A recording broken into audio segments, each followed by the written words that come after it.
आपने वेंडर बदल दिया। पहले तो तुम तय कर लो तुम्हें एसएससी चलानी है कि नहीं। मैं बताता हूँ सर, 10 साल का इतिहास, ट्रैक रिकॉर्ड सुनना और आपको हैरानी होगी, आपके मीडिया पर्सन को हैरानी होगी। इनको आज तक ये नहीं पता एसएससी में करना क्या है। 2014 इनका एग्जाम पैटर्न 50 सवाल रीजनिंग, 50 सवाल मैथ, 50 सवाल जीएस, 50 सवाल इंग्लिश। इनको सपना आया सर 2015 में, इन्होंने आके कह दिया सुनो भाई एग्जाम का पैटर्न बदल रहे हैं, क्या करोगे साहब? 25 सवाल रीजनिंग, 25 मैथ, 25 जीएस, 25 इंग्लिश। ठीक है साहब।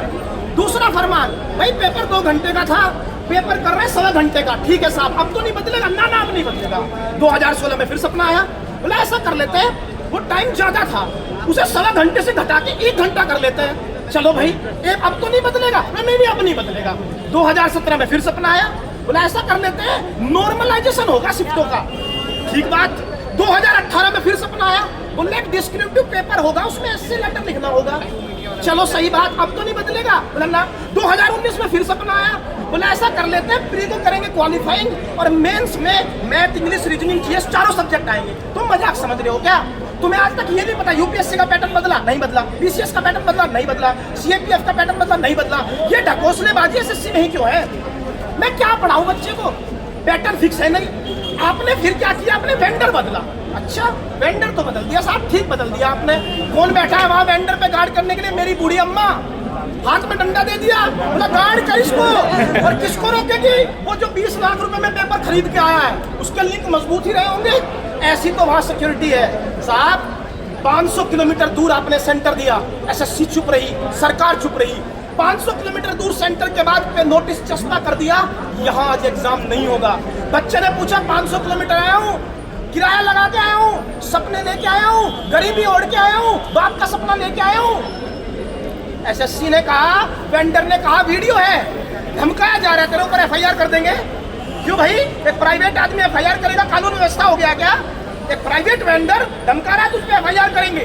काम नहीं चला, वहां पे उन्होंने बाउंसर खड़े कर दिए, बच्चे को खून बह रहा है। प्रधानमंत्री की परीक्षा पे चर्चा करते हैं, परीक्षा पे चर्चा तो आज हो रही थी जब आपने टीचर्स को उठा के बस में फेंक दिया। आज थी परीक्षा पे चर्चा। एक बात आपको समझनी होगी, हम लोग शिक्षक लोग हैं, सम्मान से आए हैं। ये देश का बच्चा है, आपने एक फरमान लगा दिया था कि सेना 4 साल की होगी। ये बच्चे ने आर्मी की रेस छोड़ दी, बोला जी कोई बात नहीं 4 साल की सही, एसएससी में तो मिल जाएगी साहब नौकरी। आपने तो एसएससी में इनको पिटवाना शुरू कर दिया। एक बात आपको मुझे समझनी होगी, ये बच्चा इस देश से प्यार करता है। और इस भाई ने कहा कि मैं तो वर्दी का सपना लेके सोता हूँ। साहब अगर ये वर्दी का सपना लेके सो रहा है तो इसका सपना तो पूरा करना पड़ेगा। और ये बात प्रधानमंत्री तक पहुँचेगी भी, क्योंकि परीक्षा पर चर्चा अगर वो करते हैं इसका मतलब छात्र को लेकर संवेदनशील है वो। लेकिन यहाँ जो आज हो रहा है वो ठीक नहीं। बच्चे की हिम्मत टूट रही है, इसका मनोबल टूट रहा है। और साहब बच्चे का धर्म संकट समझो, वो अपने बाप को ये भी नहीं कह सकता पापा पेपर ना पिक जाता है, पापा पेपर ना पता ही नहीं लग रहा उसमें क्या आएगा। बाप का मनोबल टूट जाएगा, पढ़ाएगा ही नहीं। बच्चा किसी को नहीं कह पा रहा, किसको कह पा रहा? हमें। ये पुष्पेंद्र सर मेरे साथ खड़े हैं, केडी में मैथ्स पढ़ाते हैं, मैं भी केडी में मैथ्स पढ़ाता हूँ। बच्चा इनको और मुझे बताता है कि सर पापा को तो बता नहीं पाया सर, मेरे साथ ना सर मनोबल टूट रहा है सर कैसे तैयारी करूँ सर? सर आप तो कह रहे थे वो वेंडर में मुझे रफ शीट नहीं मिली। साहब आप बैठ गए पेपर में, रफ शीट भर गई, टाइम कंप्यूटर पे आपका चल रहा है, वेंडर का तो नहीं चल रहा, रफ शीट नहीं देंगे, बताओ पेपर में कैसे होगा?